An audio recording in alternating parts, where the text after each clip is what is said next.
My name is Jerome Ferry, along with cameraman Alan Eggers. We are doing an interview with Tamara Glise, the Assistant Director of the Cedar Rapids Public Library on 500 First Street at the time of the 2008 flood. Tamara, how long have you been employed by the Cedar Rapids Library System?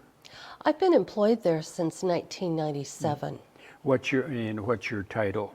My title now is Assistant Director. At the time of the flood, I was Interim Director following the resignation of our director. Okay. And who was the director? Did they retire or?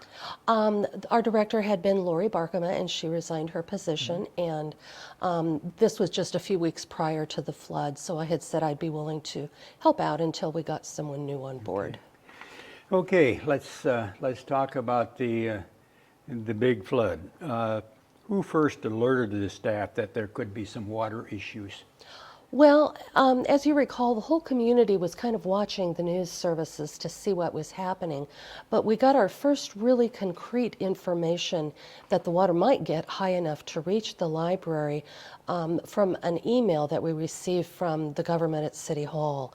That email came, I believe it was 11:42 in the morning, and it told us to anticipate a crest of 24 feet, which would be high enough to get into the library building. Did the city think that sandbagging would be necessary at this time? Some sandbagging would be necessary? Oh, absolutely. In fact, we had actually started sandbagging the day before, but once we received that email warning, we stepped up our efforts as well as began really preparing for water to come in. And originally, how high did they stack the sandbags that they think would be sufficient enough to? We stacked them just about 3 feet high. We paid particular attention to doorways, to elevator shafts, areas that seemed to be vulnerable.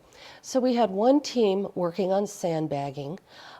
We had another team working on moving books from lower shelves up as high as they could on the upper shelves. Of course, space was limited, but there clearly wasn't going to be enough time to move everything to the second floor.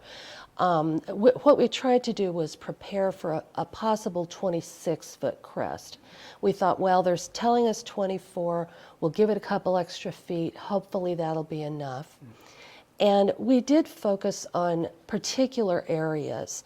For example, we have a collection of children's illustrations that are very, very valuable and irreplaceable because they're originals. We had one team of staff simply working on moving those from the first floor to the second floor because those we felt were our main priority. We had another team working on moving electronic equipment up off of the floor onto countertops or tabletops that we thought would be high enough. And we had an additional team that worked on moving expensive electronic equipment from Beam's auditorium, our piano, things that would cost a lot of money to replace. So when was everyone ordered out of the building? Well, we received word in advance that we would be expected to be out of there by 5 o'clock. On Wednesday. The flood was on Friday, right? With the June crest. 13th, the crest was on The Friday. crest was on Friday. But I can't tell you, I had my car, and several of us on staff had our cars parked on 2nd Street behind the library building. And when we left at 5 o'clock that night, the water was already halfway up the wheels of our cars, so we realized that it was moving pretty quickly. Was all the computers left in place that was on the ground floor for the public? They were moved up onto higher tabletops and countertops. Of course, we were still functioning under the idea that a 24-foot crest was predicted. Right. Did on Thursday, you were ordered out on Wednesday, and nobody was to return. Thursday, did you just start wearing on you a little bit? What was going on inside of the library? Well, as you can well imagine, we know the public loves their library, and we on the staff also really love our library, and I simply couldn't bear it. So I did drive as close as I could downtown into a parking structure, and then I kind of sneaked into the library via the skywalk system. And as I entered on the second floor, I could hear what sounded like waves crashing against those limestone paneled walls. And I thought, oh, surely not. And I then went to the grand staircase, that beautiful concrete structure that's so graceful, and got partway down and peeked over the edge. And at that time, the water was right below our lowest shelf of books. But it was probably between 3 and 4 feet of water in the building. And it literally was moving as though there were waves in that water. I stood on that staircase and watched one of our giant overstuffed red lounge chairs bob along in the current from the adult stacks to the young adult area. And I can't even describe the feeling of shock seeing these things. I did go upstairs. I knew where there was a camera upstairs, and I quickly ran up and grabbed that camera and took a few photographs because I wasn't sure what might be needed for documentation later on. So after looking at it and realizing how fast the current was going and how deep the water had already gotten, my initial plan of rushing down and trying to save everything clearly was not going to work. And so after taking the photographs and a few really vital documents that I could get my hands on, I locked up and left. Did you report back to anybody at that time as to how bad it was and how you knew it was that bad? Well, oh, absolutely. Our Board of Trustees is very active and very supportive of the library. I let them know, I let the staff know. There were some media interviews, and at that time, the water was still just a little below the books, and I really had hope that, okay, if it doesn't go much higher, I think we're going to be okay with our books. And of course, that turned out not to be the case later. So when on Friday, I imagine you were sitting at home, and then when you heard the new river crest and prediction of 32 feet, what went through your mind? Surely you knew what was happening. Oh, absolutely. And every day, the library's management team would gather together in one of the parkades downtown where people from the Chamber of Commerce were assisting business owners and other people downtown with getting through the skywalks to get into their places of business to try to salvage things. And every day we went down there and every day we waited. And with the library being at the end of the skywalk system, it never reached the point where we were allowed through. And I can tell you, the second day I tried sneaking through the skywalk, I got caught. So that was the end of that little trick. What was the atmosphere in the building? Was it kind of like a stinky, humid, smelly? It's a smell you don't forget. I mean, bearing in mind there were surely chemicals in that water, there was raw sewage in that water. Our maintenance manager told me later on that he found fish in Beam's auditorium. Everything was covered in this slimy substance that simply reeked to high heaven. Yeah, so what's the first thing did you do? Try to get that humidity out of the building? Yes, that was very important, and I have to compliment the city on the speed with which they reacted to that issue. We knew going in that you have about 48 hours to try to save paper from water, and from then on mold sets in. And it's extremely unfortunate that it was almost 2 weeks before that building was considered safe to enter. And the city protected its citizens by not letting us go in, though we did have 2 weeks of trying every day to get in, and it was frustrating at the time. And I imagine when you got back in, you had to wear all kinds of protective clothing and Oh, yes. boots.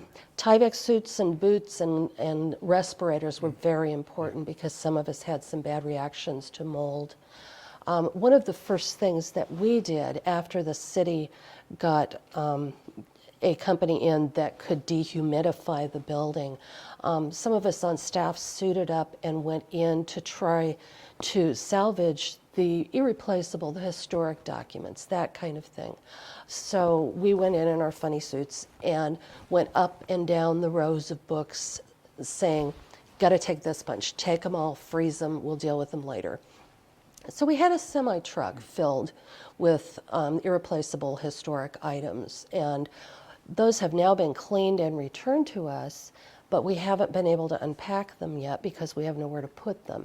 And we've been advised not to unpack them until we're prepared to deal with them. So they're in storage.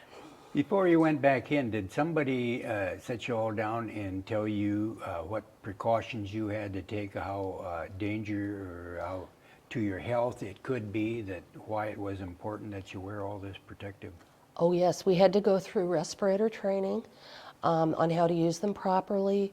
The city did take care of its people, and we had to show that we were willing to wear those hot, uncomfortable suits and use the respirators. And oh my gosh, it was hot in there, which of course made the smell worse and made the mold grow faster. On the ground floor, you had a lot of old county maps and plats, and did they get destroyed? They were damaged, but all of those have been sent off for freeze drying and cleaning. And one really symbolic map, a huge map on vellum of Linn County, was one of the first things we wanted to bring back. And we have had that completely cleaned. It looks wonderful. It's been reframed. And when we have a place to hang it, we're going to hang it. Where was all the computer servers located? The servers were on the second floor. However, they did us absolutely no good because the power went out. So all the libraries in our consortium, which include the Marion and Hiawatha libraries, were without the computer system for a couple weeks. So they didn't get damaged. They just went out of service. You couldn't. Right. Yeah.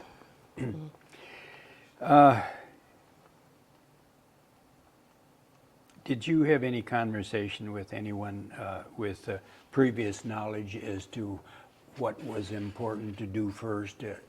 Any other libraries that could help you?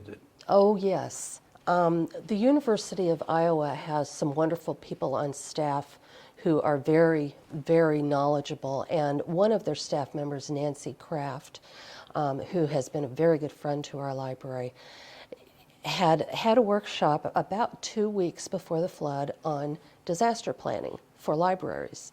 And two of us from the library had attended that workshop. We didn't have a disaster plan in place at the time of the flood, but attending Nancy's workshop had given us the opportunity to talk among the managers about what would we save first in the event of an emergency. So we were actually a little bit in that mindset at the time the flood hit, and that was very fortunate. And throughout the whole process, Nancy and her fellows have been very helpful to us. Did you have to do a complete inventory of all the items that you knew were in the library?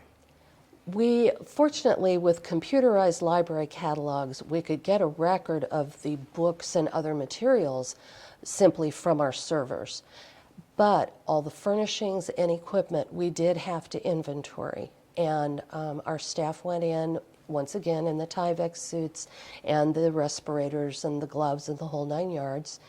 And we had to do a detailed inventory of every piece of equipment and every piece of furniture. It took days. It was very hot and very uncomfortable for people. And we even had to get down to the level of specificity where we would get the serial numbers off the backs of each computer piece.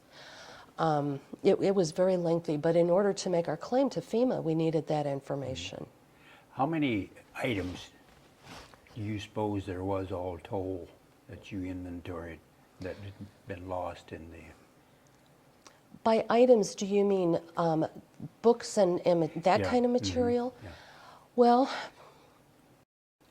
we probably lost about 160,000 items.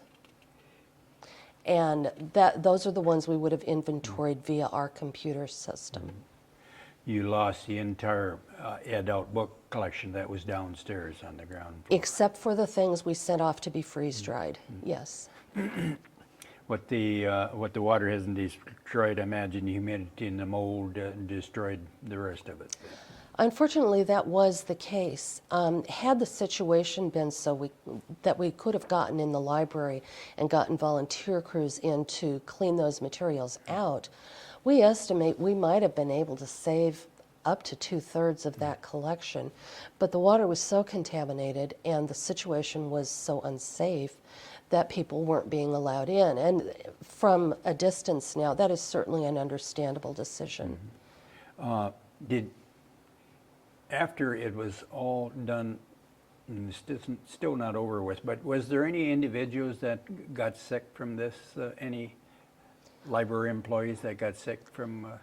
Well, there are a few of us who had some sinus trouble, but we didn't have any major illnesses. You were talking about freeze drying. How long would you have to freeze dry something to?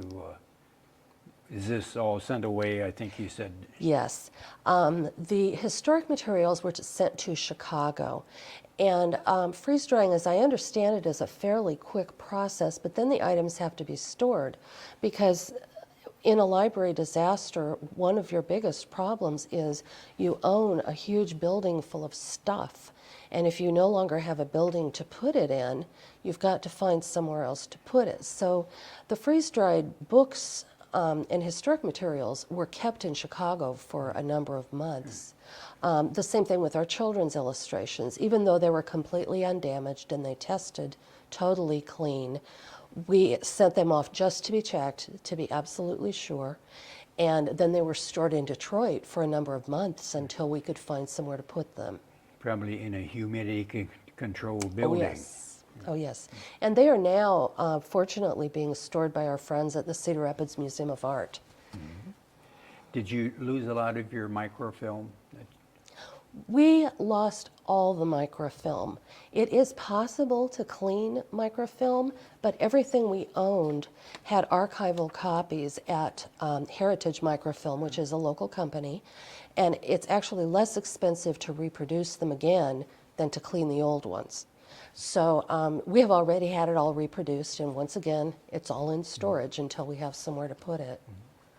The children's art that was moved to the second floor, did that all have to be sterilized? That is the group that we sent off to Detroit. Okay. Okay. And we did that mostly as a precaution because those are totally irreplaceable drawings, and they came back perfectly clean. Had you, the board, and the city been communicating during all this time, like? Oh, heavens, yes. Daily meetings? There was a 7 o'clock daily meeting 7 days a week that the city held for all their department heads. And I was trying to do daily updates with our trustees and our staff. People remained really in good, close communication, but they were very busy, very long days. Would you have been involved, or would it have been the city that knew that we had to find a place very quickly to reestablish a temporary library? Well, bear in mind the city lost, I think it's 310 city-owned buildings. We knew right away that if the library was going to remain viable at all, that we had to have additional space, and we were kind of on our own for this. We did have a very small 2,600 square foot facility out in Westdale Mall, and we had worked for years with the Westdale Mall management and had a very good relationship with them. So the first thing we did was go to them and ask, what open spaces do you have and can we have them? And they were very good about working with us. They lent us space on a temporary basis until we could come up with an organized plan for expanding out at the mall. And we did do property searches in town. We looked at, for example, the old Big Lots store on the Westdale parking lot. We looked at the Econo Foods further up Edgewood. We looked at, we looked at a place down First Avenue. We looked at all the commercial spaces that we could find. You couldn't have had much working inventory at this time with so much being lost in the flood. What was there to check out? Well, we had the small collection that had been at the West Side branch, but there were also 32,000 items checked out the day of the flood. And all those started to come back. And once again, we had nowhere to put them. So we had to get some space pretty quickly. I hope they weren't all dime novels. Actually, there were some of our nicest things. Yeah. You know, new items circulate a lot. So we got a lot of good materials back. Will FEMA replace most of this lost material?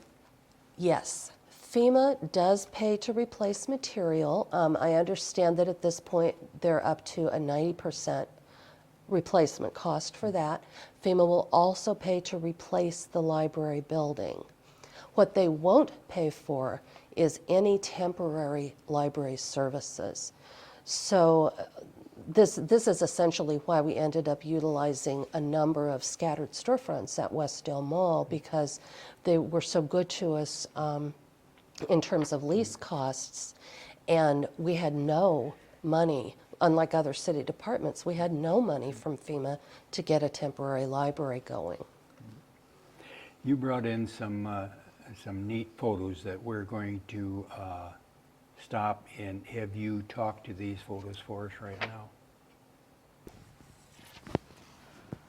This photograph is one that was taken from the grand staircase on the day that I sneaked into the building.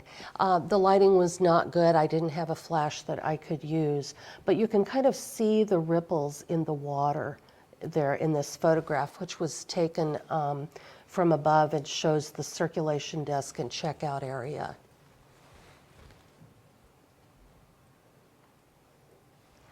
This is another photograph that was taken on Thursday. It shows a little bit lighter image of the water in the building, and you can see the ripples in the water. Another thing this shows is how the water was directly below that first line of books we had moved up, and we were all crossing our fingers that it wouldn't get any higher. Later, of course, the water got about up to here. To the top shelf. Just about. This is a picture of the aftermath. After the water had receded, a great number of our staff members suited up and went inside to take photographs to document the damage for FEMA. And as you can see, we had books tumbled off shelves and just lying in the muck. This is the infamous red chair that bobbed along in the current as I watched it from the stairway. And we thought you have to have a little gallows humor when this is going on. And we all laughed when we saw that the chair had actually ended up on top of the circulation counter, on top of the cash register. This is another image showing how the books tumbled from the top shelves into the aisles.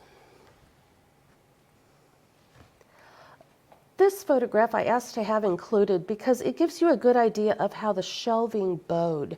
As the books sat in that hot and humid building for days before anyone could go inside, they absorbed water and began to expand, and that heavy steel shelving that we use actually became bowed and in some cases twisted, and all the books we had moved up high fell down in the water anyway.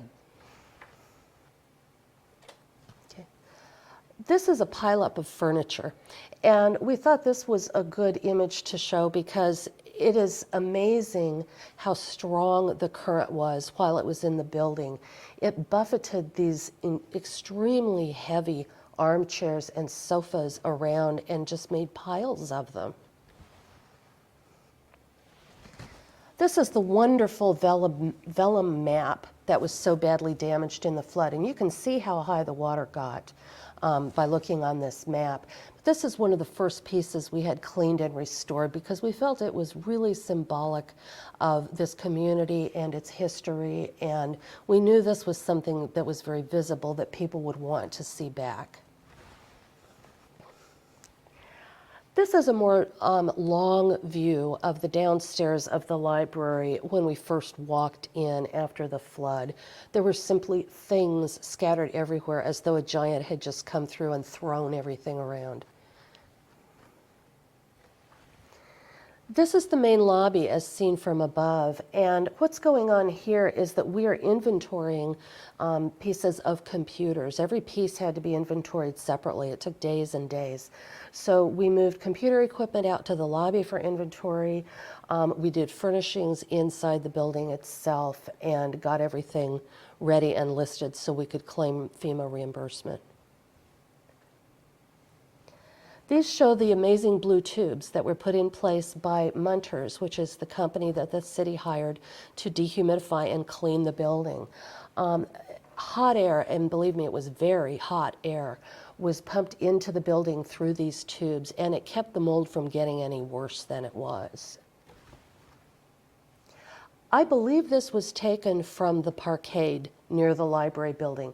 I do not know who took this photograph, but it clearly shows water coming right up to the edge of our pit, which is where our entire HVAC system was located, and that is one of the reasons why the building was declared unable to be used again, is that all our HVAC equipment was in here and all of it was destroyed. I don't see any sandbags. Well, they're underwater by now. We didn't go that high. Perry and Jan Walton took a number of aerial photographs of the flood during the situation, and this is an excellent photograph they took of the library building underwater during that time period.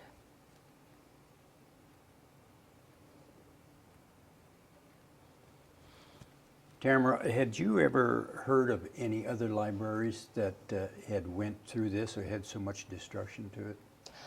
Actually, one of the first things that we did as we were waiting to get back in the building was some of our staff researched other library disasters because we wanted to contact those people and see if they had tips, advice, anything that would help us get through this experience. And what we found was that there have certainly been communities, smaller communities, that lost their libraries, like Grand Forks. There have been larger communities like New Orleans who lost some library branches or, portions of things. We were unable to find record of any library that was so completely destroyed that serves a community this large. So there was really no peer for us to go to for help. Where would you like to see the new library located? Your personal opinion? I am more than happy to support the decision that's made by the City Council.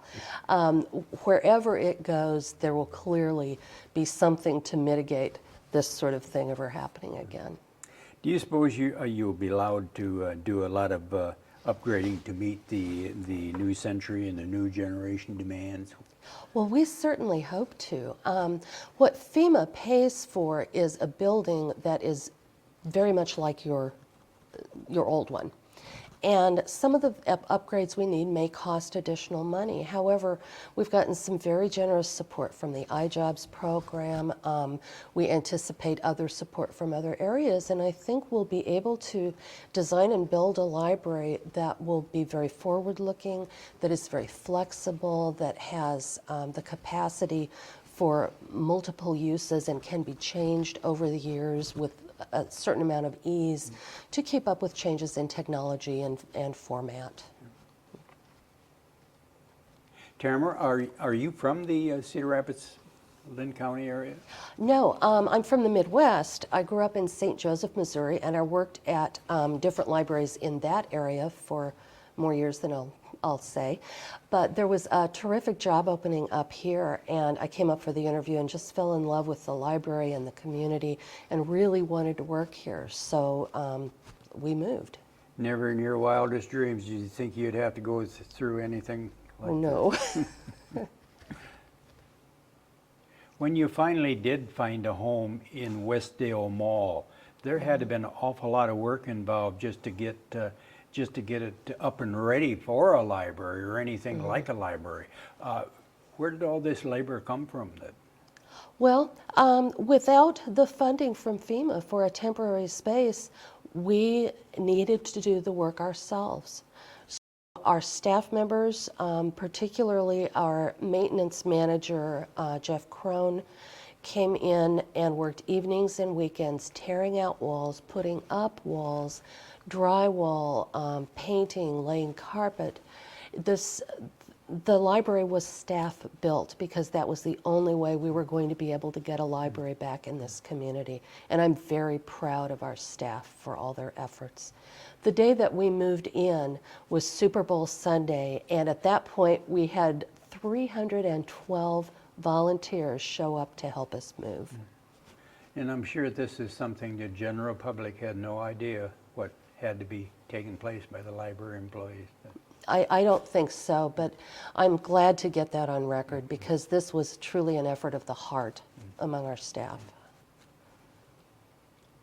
Tamara, unless you have any other memories of this catastrophic flood you want to share with us, the Linn County Historical Society, the Carl Mary Kaler History Center would like to thank you very much for sharing your memories. And thank you for giving me the opportunity.